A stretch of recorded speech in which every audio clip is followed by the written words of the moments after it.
Hey you guys, it's Jet888. I'm just sharing a couple little things I found with you today, just some little connections.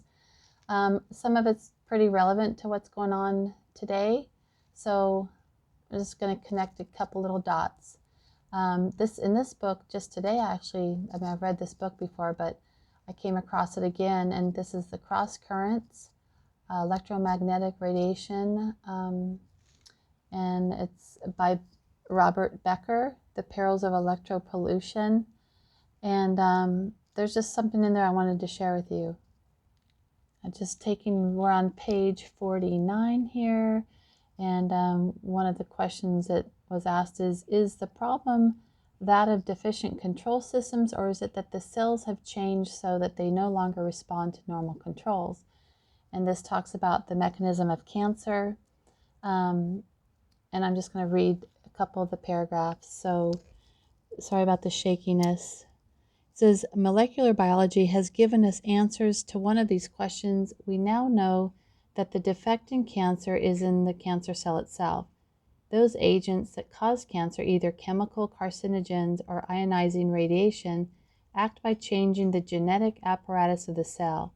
Once this apparatus has been changed, the cell no longer responds to the normal control systems of the body. This is what I found kind of interesting. This discovery was actually made more than 80 years ago in the late 1800s. Martinus Willem Bergerink, I don't know how to say that name, but Bergerink, a Dutch botanist, found that he could transmit a disease of tobacco plants known as mosaic leaf by grinding up the leaves, filtering the juice through an ultrafine filter, and then injecting the juice into healthy plants. However, the filter was so fine, that's a pencil mark, I can't get that off, sorry. However, the filter was so fine that it kept back even the tiniest particles, including all bacteria. There is no known living thing so small that it could go through the filter.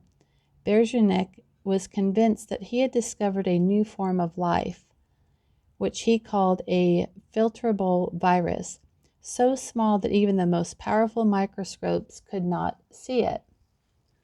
And also, whenever we look at viruses, they seem like they're always an artistic rendering of them. So anyhow, so continuing on, no one did anything about this strange discovery until 1909, when a chicken breeder showed up at the Rockefeller Institute for Medical Research in New York with a chicken that appeared to have a cancerous tumor in its breast. This chicken subsequently died, and Dr. Peyton Rouse, a pathologist at the Institute, performed an autopsy on it. He found that the cancer actually was a sarcoma, a cancer of the connective tissues, and that it had spread throughout the chicken's body, causing its death. Rouse ground up some of the tumor, passed it through the same kind of filter used by Bergernik, and injected the material into, I'm going to go to the next page, a healthy chicken. This chicken promptly developed the same kind of cancer. Rouse was smart enough to realize that if he said this cancer is caused by a virus, not only would no one believe him, but his reputation would be forever tarnished. So he instead referred to the virus as a tumor agent. However, Rouse's plan did not work. No one believed him anyway, and for more than 50 years, the possibility that cancer was caused by viruses was never fully explored. However, the sarcoma cells Rouse had insulated grew very well in culture, and they were propagated in this way throughout those years. With the discovery of the electron microscope, viruses were able to be seen, including both tobacco mosaic virus and the Rouse sarcoma virus. Anyhow, I just want to again just bring out about the strange discovery. No one thought about or did anything about it until the chicken breeder showed up at the Rockefeller Institute in 1909. Dr. Peyton Rouse at the Institute, he performed the autopsy. He found that the cancer actually was a sarcoma. He had injected that into the that other chicken, and died because of that injected virus. So I wanted to come up here and I show just this February 1920 jumped out because of another cross-reference I'm hitting, and that date was significant, but that'll come up later.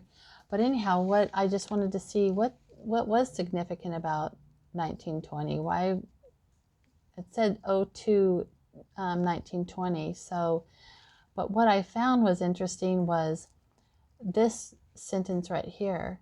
It says the U.S. Census Bureau announced that the death rate in the United States in 1918 was the highest on record.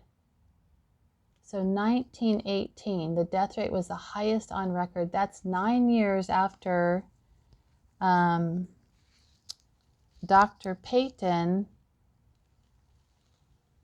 let's see, took that virus from the Rockefeller Institute and injected it into the chicken.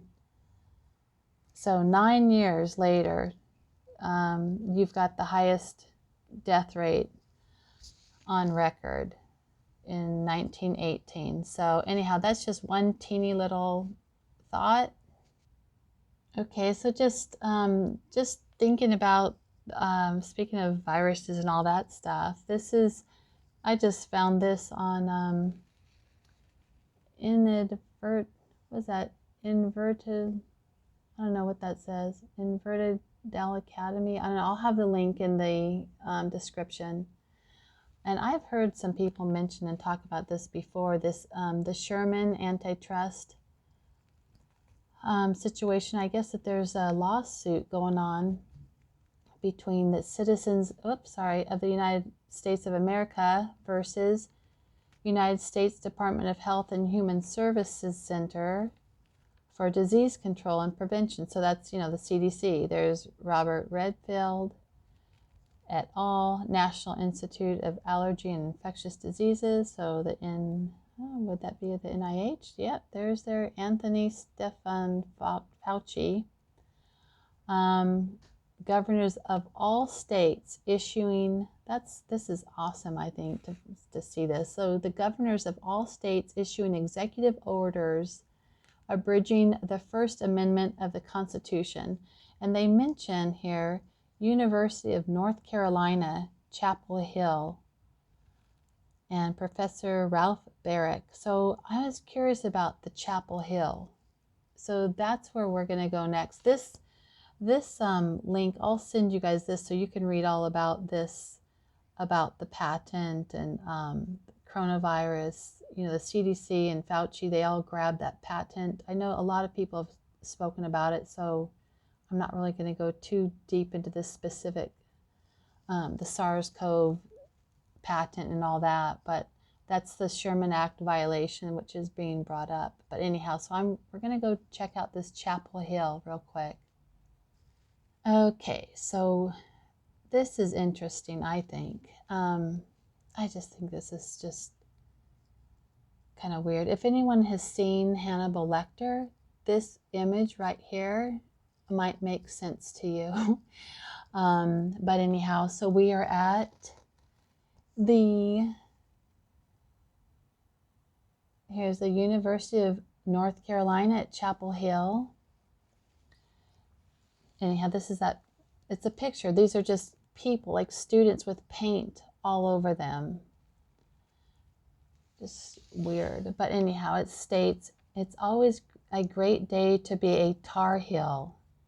So a Tar Heel, isn't that, anyhow, I thought, okay, the word, and I know that, I guess that's one of the athletes, right? The football or something, I don't know, but Tar Heel. So that's just a weird word for me. So I went and looked that up. Okay, so if anyone who follows me, I kind of like to check out the gematria, the words, the numerical value of the words. And I just find them kind of interesting because I sort of think that there's always a second meaning behind the words that we're told. So anyhow, I went and looked at Tar Heel, and the equivalent, numerical equivalent is in the Jewish gematria, it's 219. The English and the simple Simple is 6-9. I thought that was interesting. Now just know that the English gematria or gematria, they have like the same meaning as the simple. So the simple and English kind of end up with the same meaning. Anyhow, so we're going to scroll down. So for the Jewish gematria, the 219, so you look at California and Fauci. Look at that, angel of healing. But I thought that was interesting. Fauci's name comes up on this list, the second one. Demons is also one of the words. Maleficent. Now this is funny, middle finger, but I'll explain that one later. Remind me. Okay, so those were just a couple words that had a numerical equivalent to the name Tar Heel from the University of North Carolina at Chapel Hill. Okay, so also at this, so the Chapel Hill, one of the names that was named was Professor Ralph Barrick. So let's go check him out real quick. So here's Ralph S. Barrick. He's a PhD, and I don't get this, because here's his name, and then you've got William R. Kennan Jr. under it, and he's always paired with this name, so I don't know who's who, but member Lindbergh Comprehensive Cancer Center. And interesting, here's his phone number. 919-966. What's up is down. And I mean, you could look at that there's 3 6s there. I just find that kind of interesting. Oh my goodness. But I'll read this to you real quick. I'll let you look at his face while I read. Aren't you all lucky? How am I going to do this? Let's see, maybe I won't do that. So Ralph Barrick, PhD.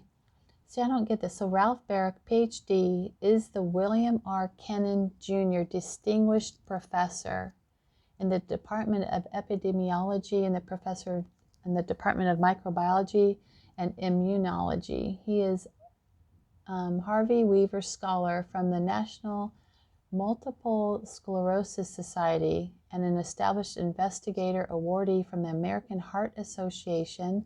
In addition, he is a World Technology Award finalist and a fellow of the American Association of Microbiology. He has spent the past 3 decades as a world leader in the study of coronaviruses and is responsible for the UNC Chapel Hill's world leadership in coronavirus research. Again, I'm going to leave you this link so you don't have to worry about seeing this. But anyhow, so Dr. Barrick has warned that the emerging coronaviruses represent a significant and ongoing global health threat, particularly because they can jump. They can jump without warning from animals into the human population, and they tend to spread rapidly. Okay, so I just thought this was funny. How do viruses jump from animals to humans? These are the top searches now in Google. How the coronavirus jumped to humans. Oh my gosh. Now they're talking about mosquito bites too, and West Nile. Can a virus jump from one drive to another? What's that mean, one drive? Anyhow, that's not really what I wanted to cover, but so they're trying to change what's real, like reality. Because remember that pathologist at the Rockefeller Center, he had to actually inject the virus into a healthy chicken to get it to take. He had to inject it. It didn't jump. He had to inject it. Okay, now the only reason why I just came here is because I've been looking at a lot of researches, a lot of the cancer stuff, a lot of viruses and all that stuff. And what I am noticing is there's a lot of updating for some reason. So here's this article just on Hodgkin's lymphoma, and it's updated January 4th, 2020.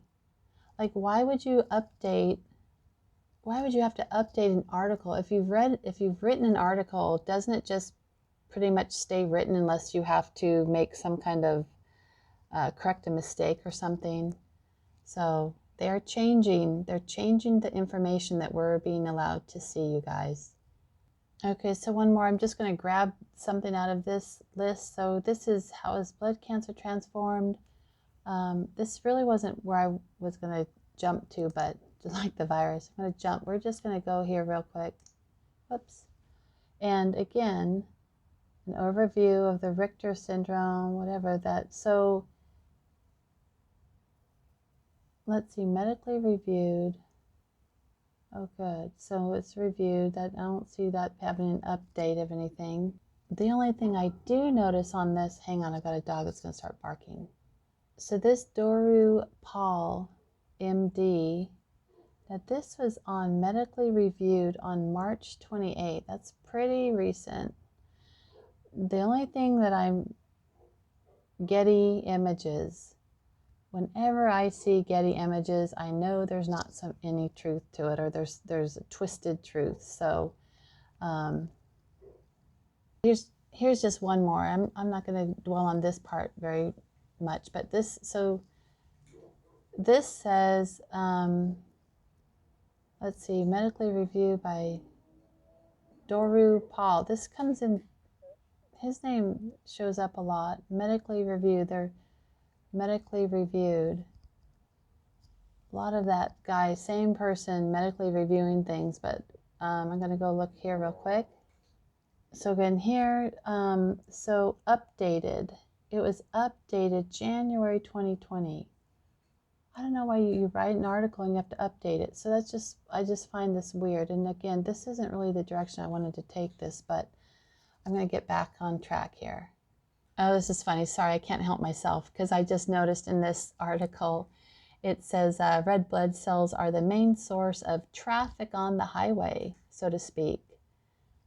Red blood cells are just like your cars, SUVs, pickups, construction vehicles. That's weird.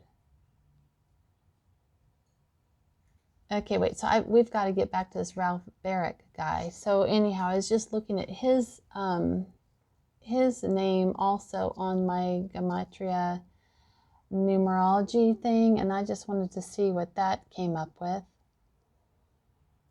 Okay, so this is the Gematrix. This is the gematrix.org website. Looking up Ralph S. Barrick. Here is his name. Very quickly, his numbers are 354, 642, and 107. Okay, so we're going to just scroll down here. 354, I can't breathe. I just find that a little interesting. I don't know. I'm sure it's just a coincidence, but Ralph S. Barrick, 354, I can't breathe. Sorry about the moving around, but gosh.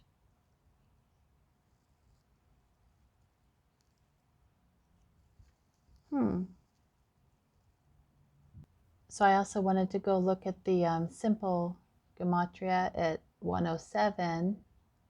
You've got Windows is 107. Oh, look, there's happiness and mountain. But Windows, we've got military, recession. We have radioactive is also 107. So I have Mount Rainier, it's 354, and 107.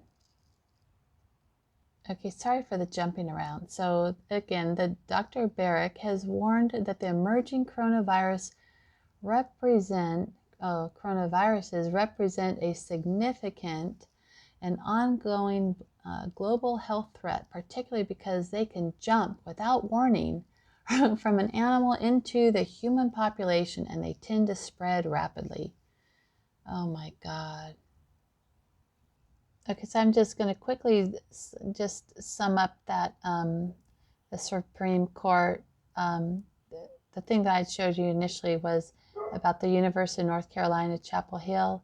It further appears that during the period of patent enforcement and after the Supreme Court ruling confirming that patents on genetic material was illegal, the CDC and the NIAID entered into trade among states, including but not limited to working with the University of North Carolina, Chapel Hill, and with foreign nations to conduct chimeric construction of novel coronavirus material with specific virulence properties prior to, during, and following the determination made by the National Institutes for Health on October 17, 2014, that this work was not sufficiently understood for its biosecurity and safety standards. So anyhow, I'll leave you again the link to that lawsuit or information about it. Okay, I'm also going to share with you guys this. You probably may have already seen this video. It's Dr. David E. Martin, and he's got a website called davidmartin.world. But this is a part of a YouTube video that I saw, and I'm going to try to just grab a couple snippets that I want you to listen to. It's a long video though, but just listen to this. The University of Washington and Johns Hopkins University and the Center for Disease Control have colluded, along with the Imperial College in the UK, have colluded around promoting a fear narrative that said that we were all in dire straits and everybody was going to contract the disease and many millions of people were going to die.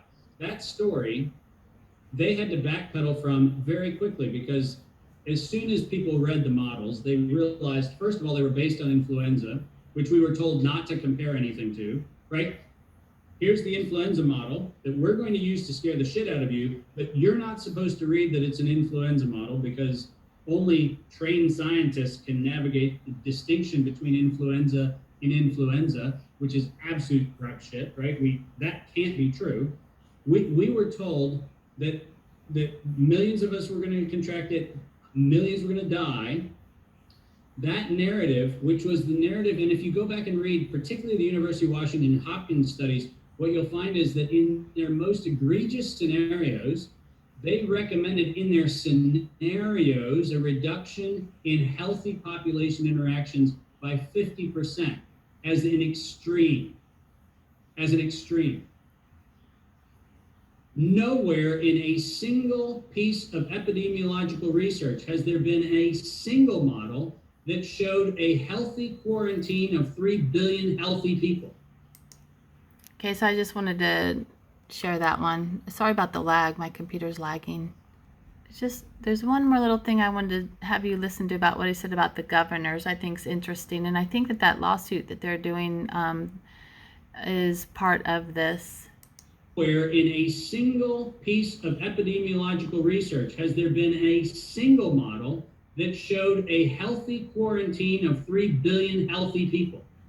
That has never been modeled, which means that when you are being told that that is a healthcare recommendation, your governor is lying to you. There is not a shred of scientific evidence that a single person can surface that actually says anything greater than a 50% reduction of casual, healthy contact is even modeled. We do not have a picture in a statistical model, and we do not have a picture in a research model for anything other than the fact that we are being forced into an artificial intelligence simulation. And the tragedy of it, Emily, is that the intelligence was indicted to have failed with the first count of infectiousness. Okay, so, and this is a really good video. I'll link this to you guys. Make sure you watch this. Yeah, so I kind of thought this was sort of funny, you guys. Wait, hang on. Let me put my headphones on real quick. So I went here, justice.gov, coronavirus combating fraud. This is funny. So the United States Department of Justice, and this talks about report COVID-19 fraud, contact the National Center for Disaster Fraud hotline, 866-720-5721. You guys, it says fraud alert. If you think you're a victim of a scam or attempted fraud involving COVID-19, you can report it without leaving your home.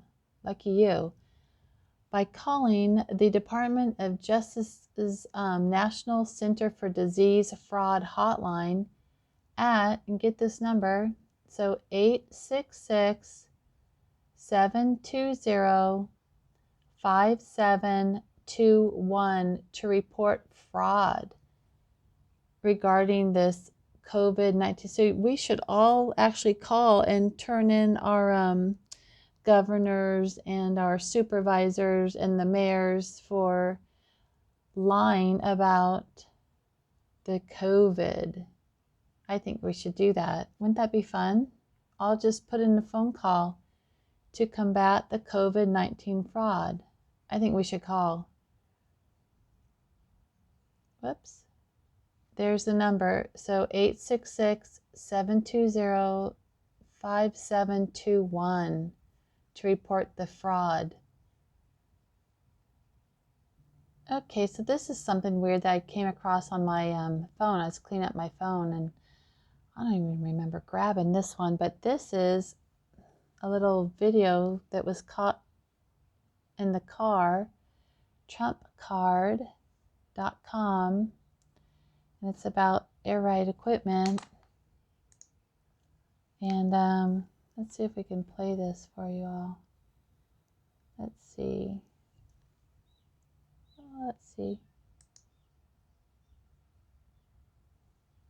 So it's driving along.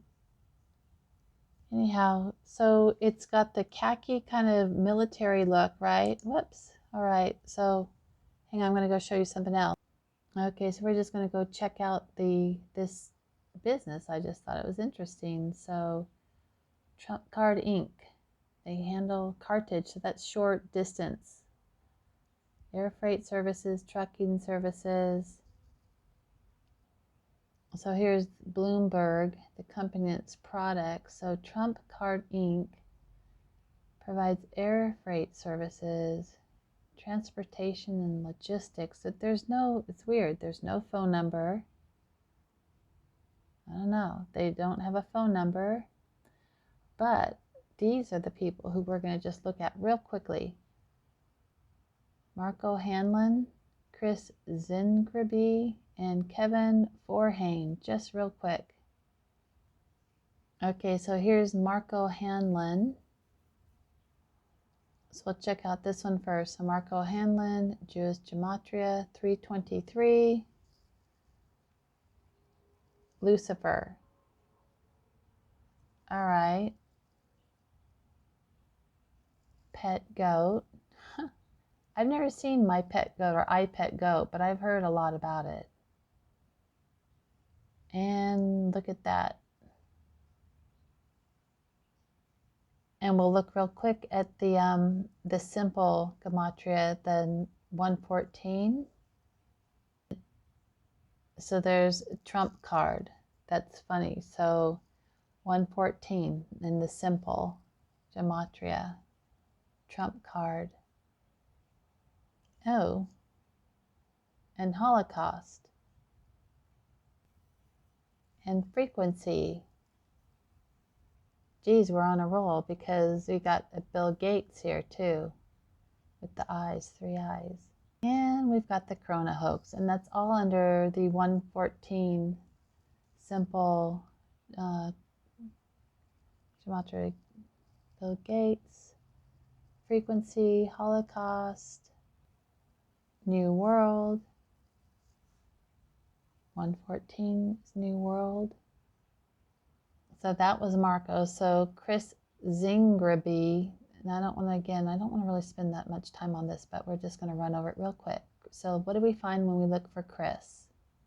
Okay, so for Chris, we'll just look at the first 838 is the Jewish gematria. We've got Rothschild's family. And for the simple gematria, it's 143 is the number. We have George Soros, Melania Trump. We have Christians murdered. That's the 838 number, the Jewish gematria. And we'll go look at Kevin real quick. Kevin Forhane. So here's Kevin Forhane. We're going to go look at the Jewish gematria, the 954. We've got the Van Allen belt, wine. And we have the Son of David, and that's interesting because I wanted to, hopefully my film won't cut off, but Son of David also. Bombs bursting in air. We've got Donald Trump, which I think is his real name, isn't it? That's the 120, that's the simple gematria number. And again, we've got the Adolf Hitler, which is the 365 from that other name, and 128. I just thought that was interesting, the perfect trap. Okay, so yesterday I covered, day before, whatever, I covered a couple days ago the Federal Communications Commissioner, I think it's Carr was his name. Okay, and so this is Brendan Carr, who is the FCC Commissioner now, and he was appointed by Trump. And he came from the law firm of Wiley Rain. And I showed that Wiley Rain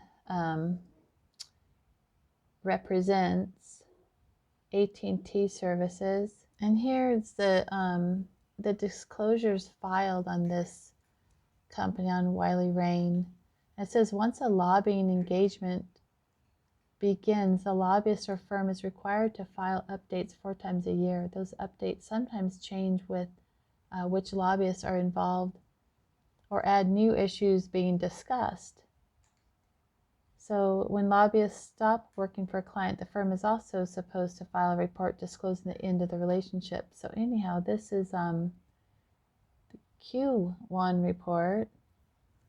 And I just find that this is interesting. So they're definitely telecommunications. They lobby for telecommunications all the time. But they lobbied for the HR 748, the Coronavirus Aid, Relief and Economic Security, the CARES Act. They're definitely into the communications, telecommunications. But spectrum issues, net neutrality, but why would they lobby for the Corona AIDS relief? I don't get how that's, well, I mean, I get how it's connected, but I find that interesting. So, I mean, type of issues, telecommunications, but they lobby for the Coronavirus Aid Relief and Economic Security CARES Act. So why are they connecting the telecommunications? Everyone's saying that the 5G has nothing to do with the coronavirus, right? But